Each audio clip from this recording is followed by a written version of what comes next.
Phone কেনার জন্য phone কেনার জন্য একই কথার উপরে দাঁড়িয়ে থাকছে। আমি বলছি শোনো আমি গরিব মানুষ, কদিন পরে আমরা বলছি যে এটা পরে কিনে দিয়ে নাইলে তুমি এসএসসি পাস করো, তারপরে তোমার ভালো ফোন কিনে দেব। দাঁড়িয়ে থাকছে আমার কাইলে কিনে দিতে হবে। বাবা বাবা গরিব মানুষ একদিনের মধ্যে টাকা কোনে পাবে? কেটে খাই কবে কনে পাবে?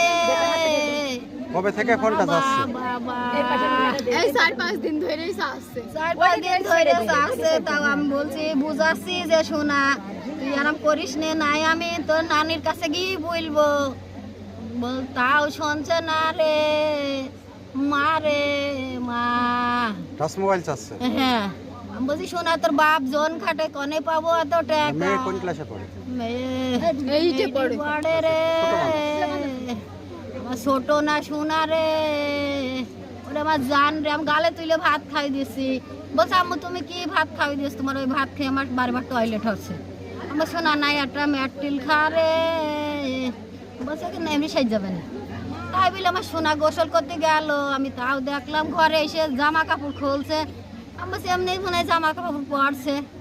তারপরে 5 মিনিটও হয়নি। আমি বলছি শোনা ও প্রাইভেট পড়তে যাবে তো ওর গালে একটু ভাত দে, দিয়ে ওষুধটা খাওয়াইতে নাই দে না পামা পাই এটা খাই দে। ও এসে বলছে ও আম্মু গো তোমার আম্মু হইল গলায় দিয়েছে দড়ির উন্না, পিছলে উন্না।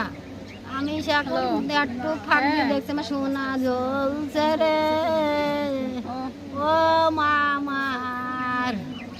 আপনার ছেলে পিছে কটা? ওই দুইটা মেয়ে, এইটুক আর ওইটুক নাই, এইটুক বড় ওইটুক ছোট। আমার সোনা যে আপনার স্বামী কি কাজ করে? ওই যে আজাদ এসছেন না? ওরে আমার জান রে দিন মজুর, ওরে আমার জান।